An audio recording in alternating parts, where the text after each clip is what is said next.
आप सभी का हमारे इस यूट्यूब चैनल में स्वागत है फ्रेंड्स। आज के हम इस वीडियो में वायुमंडल से संबंधित प्रश्न जो हमारा इम्पोर्टेंट होता है उसको देखेंगे तथा वायुमंडल को पढ़ेंगे। हम वायुमंडल के प्रकार के बारे में भी पढ़ेंगे। तो फ्रेंड्स, वीडियो को स्टार्ट करने से पहले एक छोटी सी रिक्वेस्ट है, यदि आप हमारे चैनल पे नए हैं तो वीडियो को प्लीज़ लाइक कर दीजिए। अगर फ्रेंड्स आपको अच्छा लगता है तभी कीजिए, यदि नहीं आता तो आप मज़े के साथ बस देखते रहिए। तो हमारा पहला टॉपिक है वायुमंडल। तो वायुमंडल हम सबसे पहले जान लेते हैं ये क्या होता है। इसको अंग्रेजी में एटमॉस्फेयर बोलते हैं। फिर देखते हैं वायुमंडल होता क्या है। तो पृथ्वी के चारों ओर घेरे हुए वायु के विस्तृत फैलाव को वायुमंडल कहते हैं। इसका जो अध्ययन होता है एरोलॉजी कहलाता है। तो पृथ्वी के कहा गया पृथ्वी के चारों ओर घेरे हुए वायु के विस्तृत फैलाव, जो मतलब जैसे हमारा पृथ्वी होता है तो पृथ्वी के चारों ओर जो घेरे हुए वायु होते हैं और उसी से जो हमारा बनता है वही होता है वायुमंडल। और इसका जो अध्ययन होता है एरोलॉजी कहलाता है। फ्रेंड्स, ये हमारा बहुत ही इम्पोर्टेंट है कि जो इसका अध्ययन होता है एरोलॉजी कहलाता है। फिर हम आगे देखते हैं पृथ्वी की वायुमंडल संरचना के आधार पर पृथ्वी के वायुमंडल को 5 भागों में बांटा गया है। तो पृथ्वी की संरचना मतलब क्या होता है, जिसे बनावट जो जिसे बोला जाता है उसके आधार पर जो हमारा पृथ्वी है मतलब वायुमंडल के 5 भागों में बांटा गया है। तो चलिए हम पढ़ते हैं। पहला हमारा है क्षोभ मंडल, जिसे इंग्लिश में से ट्रोपोस्फियर के नाम से भी जानते हैं। तो देखते हैं क्षोभ मंडल क्या होता है। सबसे पहला हमारा पॉइंट है, यह वायुमंडल की सबसे नीचे वाली परत है। जैसे हमारा वायुमंडल होता है तो फ्रेंड्स मान लीजिए जैसे ये हमारा क्या है, ये पृथ्वी है और मैंने बताया कि इसके जो चारों ओर घेरे हुए वायु होते हैं। मान लीजिए यहाँ पर क्या हमारा वायु घेरा हुआ है और इसी को वायुमंडल कहते हैं। और कहा गया हमारा है इसमें क्षोभ मंडल। तो क्षोभ मंडल क्या, जैसे हमारा ये पृथ्वी है तो पृथ्वी की सबसे ऊपरी परत को इसी परत को क्षोभ मंडल कहते हैं, जिसे इंग्लिश में ट्रोपोस्फियर के नाम से भी जानते हैं। तो चलिए फिर हम आगे देखते हैं। फिर इसकी जो ऊंचाई है सतह से कितनी है, 18 किलोमीटर है। फ्रेंड्स, ये जो एग्जाम में हमारा पूछता है ये है कि इसकी जो ऊंचाई मतलब क्षोभ मंडल की ऊंचाई कितनी है। तो फ्रेंड्स आप जान लीजिए जो ऊंचाई होती है वह कहाँ से नापी जाती है। अब देखिए मान लीजिए फ्रेंड्स ये हमारी सतह है, ठीक है, ये हमारी सतह है। और जो समुद्र मतलब जो फ्रेंड्स ऊंचाई मापी जाती है तो कोई भी जो ऊंचाई मापी जाती है ना कि सतह से मापी जाती, मतलब समतल से नहीं नापी जाती, बल्कि जो होता है समुद्र तल से। मान लीजिए हमारे इतना समुद्र है, नदियां हैं, तो मान लीजिए समुद्र तल से क्या होता है ऊंचाई मापी जाती है। फ्रेंड्स आप एक बात और ध्यान रखिए, जो ऊंचाइयाँ होती है हमेशा क्या होती है समुद्र तल से ही मापी जाएंगी। फिर हम आगे देखते हैं। इसमें सभी वायुमंडलीय घटनाएं होती हैं। वायुमंडलीय घटनाएं क्या होती हैं, जैसे हमारा आंधी आता है, आंधी तो आता ही है, फिर वर्षा होता है, फिर बादल का बनना होता है।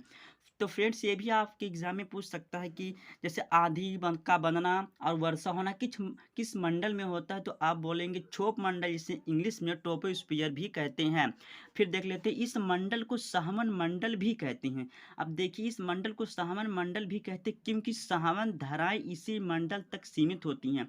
जैसे जो हमारे धाराएं होती हैं, तो कह रहा है कि इस मंडल को सहवन मंडल। आप फ्रेंड्स ये भी याद रखिए कि इस मंडल को सावन मंडल के नाम से भी जानते हैं। सावन मंडल के नाम से क्यों जानते हैं, क्योंकि जो होती सहम धाराएं इसी मंडल तक सीमित होती। फिर देख लेते हैं तथा इस मंडल को अधोमंडल भी कहते हैं। क्या कहते हैं, जो इस मंडल है इस मंडल का नाम क्या हुआ, अधोमंडल भी कहते हैं।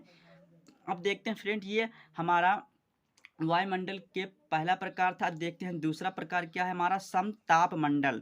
तो क्षोभ मंडल के बाद जो आता है समताप मंडल होता है। फिर समताप मंडल की ऊंचाई कितनी है, 50 किलोमीटर है। समुद्र मतलब समुद्र से इसकी ऊंचाई कितनी है, 50 किलोमीटर है। फिर हमारा क्षोभ मंडल का कितना था, 18 किलोमीटर। फिर हम आगे देखते हैं।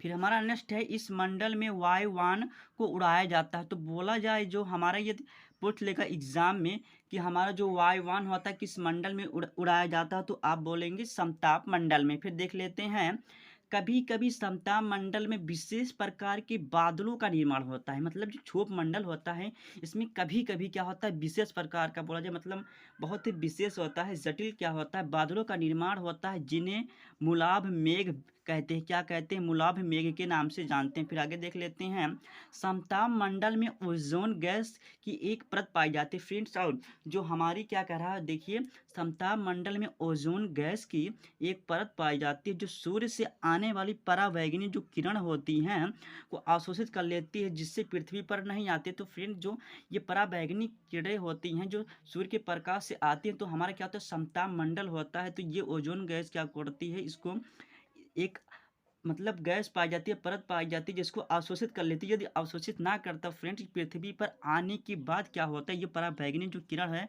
ये बहुत ही घातक होती है और इससे कैंसर का रोग सबसे अधिक फैलता है। फिर देख लेते हैं आगे, हमारा क्या है, मध्यमंडल।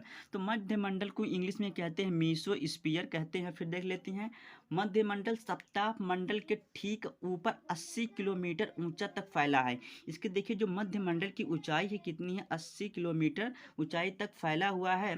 मध्यमंडल की ऊपरी परत के मध्य सीमा कहते हैं। जैसे अब मान लीजिए ये हमारा क्षोभ मंडल है, ये हमारा समताप मंडल है और मध्य मंडल है।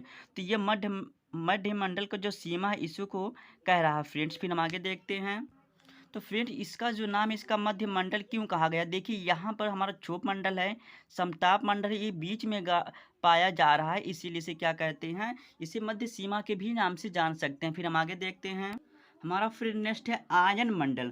आयन मंडल को क्या कहते हैं, आयनोस्फीयर कहते हैं। फिर देख लेते हैं आयन मंडल जो होता है मध्य मंडल के ऊपर।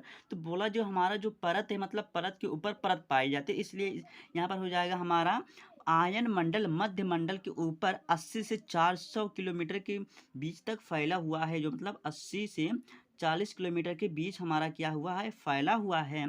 उसकी मतलब बोला जाए बीच स्थित है, या बोला जाए 80 से 400 किलोमीटर के बीच में स्थित है। फिर देख लेते इसे आयन मंडल क्यों कहते हैं, क्योंकि इसमें विद्युत आवेशित कण पाए जाते हैं। क्या पाया जाता है इसमें, विद्युत क्या होता है, आवेशित कण पाया जाता है, इसलिए इसे क्या बोलते हैं, आयन मंडल भी कहते हैं। फिर हम आगे देख लेते हैं, अब हमारा आता है वायुमंडल, जिसे एक्सोस्फीयर भी कहते हैं। अब देखिए, यह वायुमंडल का सबसे ऊपर का मंडल होता है। जो हमारा वायुमंडल होता है, मतलब ये सबसे बोला जाए सबसे बाहर का परत होता है, मतलब सबसे ऊपर का परत होता है, इसे वायुमंडल कहते हैं।